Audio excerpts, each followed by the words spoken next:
Some well-known conservative personalities were on the agenda to speak at that rally today, but organizers canceled the event minutes after it started. Police say several people participating in the rally were injured, as well as 3 officers when they were sprayed with pepper spray. A warning now, some may find the following video disturbing. Gathered at UN Plaza to oppose a small group holding what was billed as a free speech rally, protesting what they say is Twitter's censorship of some of its content. A witness captured the scene as a protester punched rally organizer Philip Anderson before his speech. Nazis, no KKK, no fascist USA. Demonstrators began throwing glass bottles, plastic bottles filled with unknown liquid, metal cans, and eggs at free speech rally participants and law enforcement personnel. Earlier this afternoon, with protesters trying to break through barricades, some throwing projectiles at police. Paramedics took this man to San Francisco General with right leg injuries. Trump supporter. They assaulted me. Tensions quickly escalated. Sky 7 was overhead as some kicked barricades. They chased me. They kicked me for no reason. The rally became so violent in nature, it was declared a public safety hazard and was shut down. Some counter-demonstrators felt victorious. I think that the fact that they were outnumbered is important. It's tough, right? Because I absolutely believe in free speech, but I'm also anti-fascism. They have no business being here. They're trying to build a fascist movement in this country. 2 of them were black men, which is always really confusing to see someone who's been brainwashed into that. The lead organizer, Philip Anderson, tweeted someone knocked his 2 front teeth out. They told me that the teeth, you can't put them back in. You're going to have to get replacements. I'm from a Latin home. I married a Mexican woman. They kicked me for running. I was running from them. Hit me in the back. They had knocked me down. I got up. The security guards ran him off, and they told us to go over here. Some counter-protesters say violence is wrong, and voting is the best way to fight back. I would never say that you should hurt Trump supporters, no matter how much we disagree about anything that just hurts our cause. We did not see any arrests, and the San Francisco police have not gotten back to us on any official arrest or injury numbers. Juliet. Yeah, Dahl, was there a strategy that police used to de-escalate the situation? Right, the San Francisco police, they deal with protests quite often, and so they showed a lot of restraint, even though they were dealing with bottles and other objects being thrown as well. So when the Trump supporters, when they were in danger, they formed the barrier, try to get between and break up the fights. And when the counter-protesters kind of called the victory, saying that, hey, the Trump supporters have left and they were marching down Market Street, the police stayed back, allowed those counter-protesters to do their march, and basically try to keep things safe and peaceful after those Trump protesters left. Hey YouTube, here again to talk about things going on in the world around us. This time, the layout's a little different, and I'm testing out some equipment because I will be doing podcasts I mentioned in my last video, but yes, I am helping a couple fellow activists start up the podcast soon. I introduced this video with the video, the package, the compilation of news footage you saw of a counter protest that happened a few weeks ago, just over a week ago in San Francisco. So if it wasn't clear in the video, what happened was there's a conservative organization called Team Save America, who had a gentleman named Philip Anderson organize a free speech rally in front of the Twitter headquarters, or nearby the Twitter headquarters, not directly in front. And the organization, Team Save America, went through the proper channels.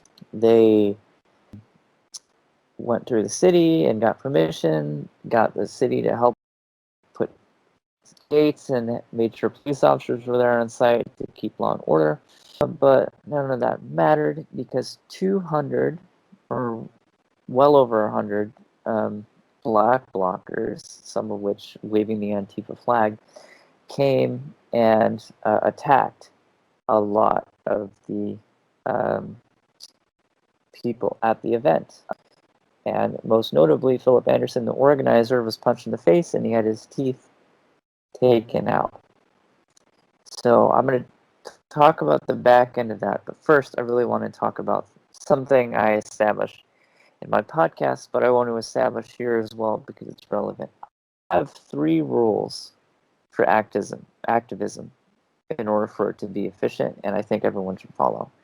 The number 1 rule, obviously, is you should really care about what you're doing, but in that same vein, it is you have to address your own biases, and you have to really learn a lot about what you're fighting for and against.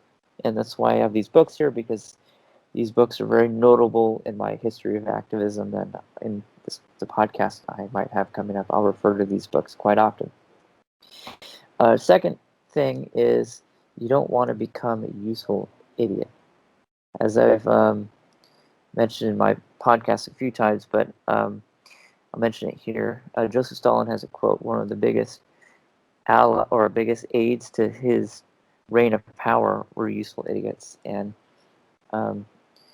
we all know what the Soviet Union was like during his reign, and it definitely required people to do his bidding. And if you aren't really thinking or doing the due diligence of taking step 1 of addressing your own biases, trying to investigate both sides, you might end up becoming a useful idiot. And then lastly, your goal should always be for to make the world a better place or to help someone or something. It should not ever be to line the pockets of someone in power or some wealthy corporation.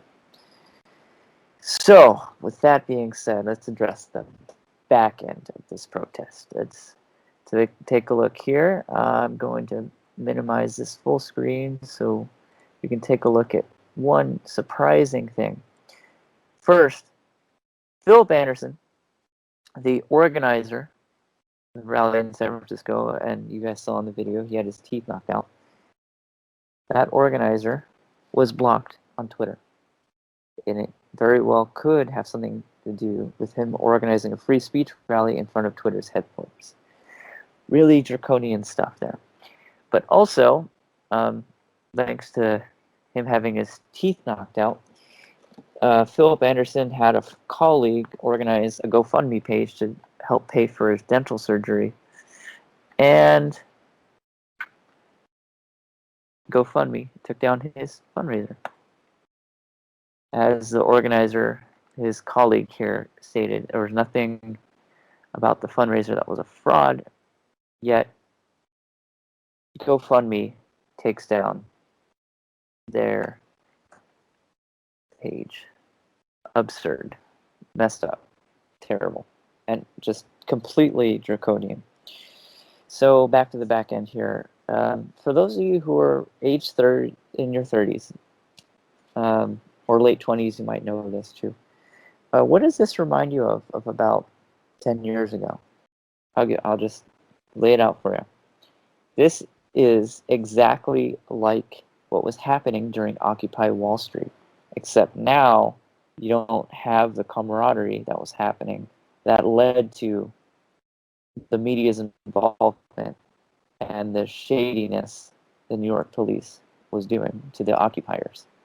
Just for you guys who, some of you might not know, Occupy Wall Street was a protest that started, I believe, in 2008, and it's where people were protesting the bailouts in front of all these big corporations in New York City, and it was amazing. There was a lot of people who were on all sides of the aisle, libertarians, anarcho-capitalists, Marxists. They all were shoulder to shoulder in agreement that the U.S. government should not be bailing out these huge corporations from their reckless behavior. And now look at what you have. You have Twitter being protected by anti-fascists. like, you saw the video. There were a lot of people with pre-made signs, painted weapons, shields, and there were hundreds of people who came to counter-protest. A dozen people with microphones to talk about freedom of speech.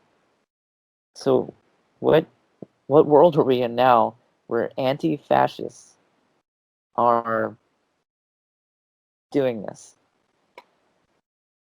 I also had a Facebook, I posted about this on Facebook. I shared the article, this one by the Epoch Times.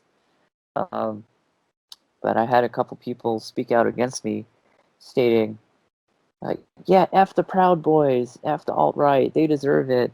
Happy this happened, that these potential hate mongerers are getting shut down. And, you know, I live in Silicon Valley, so I'm surrounded by that sort of ideology. But again, it's in my rules of activism. Challenge your own biases. They were doing none of that, and they weren't even researching the story because the Proud Boys were not there. They never showed up. And if they had, there would have been a lot more violence.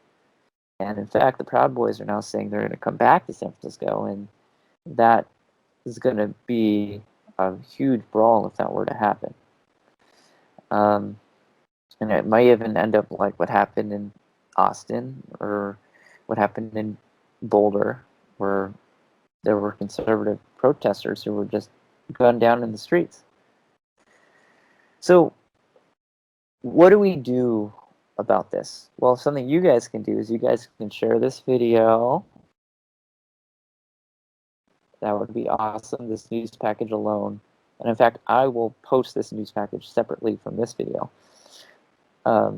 But this news package alone is really impactful for people to see, and I think people should see what's really going on.